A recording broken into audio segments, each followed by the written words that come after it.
नमस्कार, मी मोरेश्वर. हाय Maharashtra YouTube news चॅनलमध्ये आपलं स्वागत आहे. देशातले सर्वात लोकप्रिय नेते, लोकप्रिय मंत्री नितीन गडकरी. नितीन गडकरी अलीकडे असं काही बोलतात की त्यांच्या चाहत्यांच्या मनात धडधड सुरू होते. म्हणजे त्यामुळे गडकरींना अलीकडे झालं तरी काय असा प्रश्न त्यांच्या चाहत्यांना पडतो. नुकतंच नागपुरातील एका कार्यक्रमात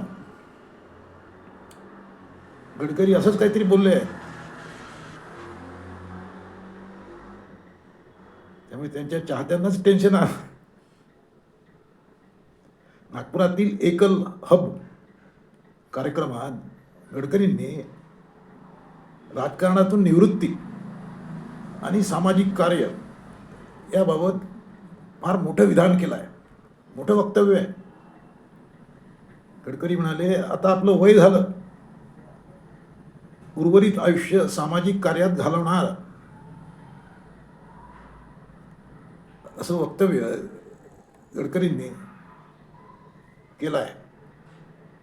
आणि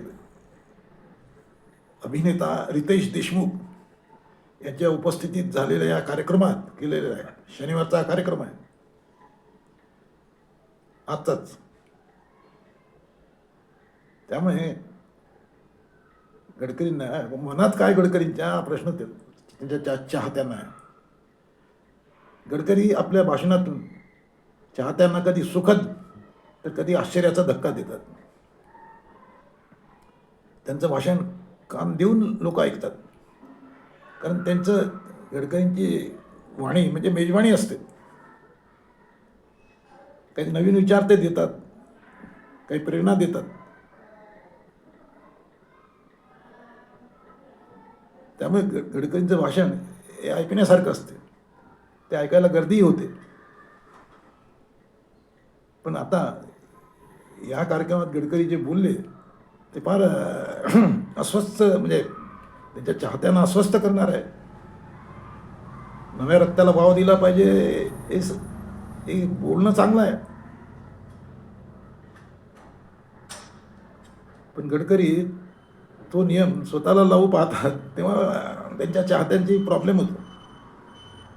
गडकरी या कार्यक्रमात बोलले की आता आपलं वय झालं, उर्वरित आयुष्य सामाजिक कार्यात घालावं अशी इच्छा आहे. या कामात खूप आनंद आहे, पण मागे अनेक जबाबदाऱ्या आहेत, अशी खंतही गडकरींनी व्यक्त केली.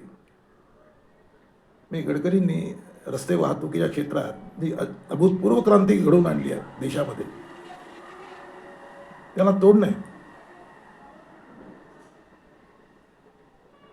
रस्त्याच्या कामामध्ये गडकरींनी म्हणजे कोणी कल्पना करू शकणार नाही अशी कामं केली आहेत आणि सुरू आहेत ती. त्यामुळे अनेक कामं व्हायची आहेत, त्यांच्या मनातली स्वप्नातली कामं व्हायची आहेत. त्यामुळेच ते म्हणाले असतील की बाबा माझ्या मागे अनेक जबाबदाऱ्या आहेत, त्या जबाबदाऱ्या त्यांना पूर्ण कराव्या लागतील. नाही तेव्हा मधूनच त्यांना सोडून जाता येणार नाही. तरी पण ते असं रिटायरमेंटची गोष्टी करतात, त्यामुळे अनेकांचा BP वाढून जातो. 1.5 महिन्यापूर्वी ॲडव्हान्टेज विदर्भच्या पत्रपरिषदेत गडकरींनी राजकारणातून निवृत्तीबाबत मोठं विधान केलं होतं. जुन्या पिढीने हळूहळू निवृत्त होऊन नवीन पिढीकडे जबाबदारी दिली पाहिजे, असं ते बोलले होते. नव्या पिढीने आम्हाला निवृत्त करायला हवं आणि व्यवस्था सुरळीत झाल्यावर आपण दुसरे काम करू, असं 1.5 महिन्यापूर्वी गडकरी बोलले होते. आज त्यांनी पुन्हा एकदा लक्ष वेधलं. त्यामुळे त्यांच्या चाहत्यामध्ये चलबिचल आहे की खरंच गडकरी सिरियस आहेत का रिटायरमेंटबद्दल. तसं पाहिलं तर पुढच्या निवडणुकीला त्यांना अजून 3 वर्ष आहेत. 2029 मध्ये पुढची लोकसभा निवडणूक आहे. म्हणजे 3 वर्षे गडकरींना काम करायला संधी आहे, पण आतापासून ते रिटायरमेंटच्या गोष्टी करतात, त्यामुळे प्रॉब्लेम होतो. खरंच गडकरी रिटायर होतील का? म्हणजे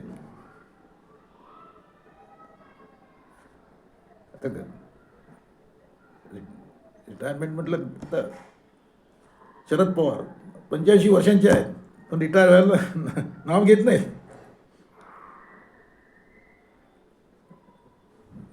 म्हणजे दाबून त्यांनी राज्यसभा उमेदवारी मिळवलीच. जातायत या वयातही, चालता येत नाही, बोलता येत नाही, बोललेलं समजत नाही, तरीही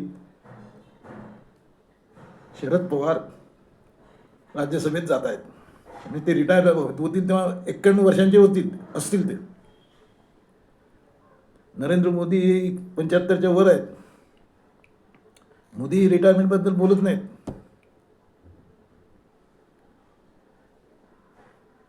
पण गडकरी बोलतात, त्याचा म्हणजे हे लोकांना याचं कौतुक वाटतं. योग गडकरी का बोलतायत? अजून गडकरी अजून एक निवडणूक आरामात काढू शकतात.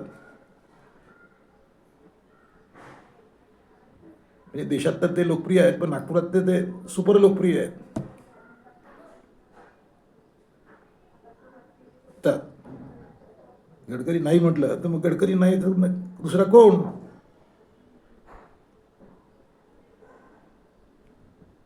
एक लक्षात घ्या, गडकरी जर नागपुरातून नसले तर नागपूरची सीट येणं अवघड आहे. इथे काँग्रेसवाले आलेच समजा तुम्ही,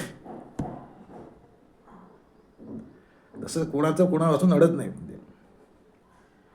आफ्टर नेहरू हू असा प्रश्न नेहरूंच्या काळातही विचारला जायचा, हयातीत विचारला जायचा की नेहरू नंतर कोण? पण देशाला मिळाले लोक.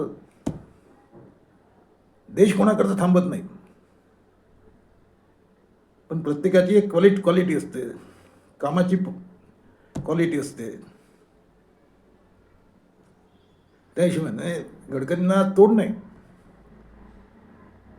त्यामुळे ते असं निवृत्तीचं बोलतात तेव्हा अनेकांच्या छातीत धडधड सुरू होते. गडकरींनी हे बोलू नये असं त्यांच्या चाहत्याचं नम्र निवेदन आहे. जेव्हा 29ला पाहू आपण काय होते.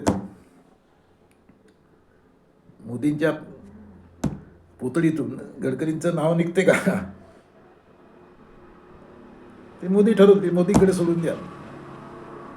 पण गडकरी तब्येत गडबड असेलही, परंतु ते एकदम रिटायर होण्यासारखी तब्येत नाही त्यांची. ते अजून 2 निवडणुका काम करू शकतात. एक निवडणूक ते आरामात काढू शकतात. तर गडकरींनी असंच नेतृत्व करावं नागपूरचं, देशाचं. हीच त्यांच्या चाहत्यांची इच्छा आहे. तुम्हाला काय वाटते? कॉमेंट करा. नमस्कार.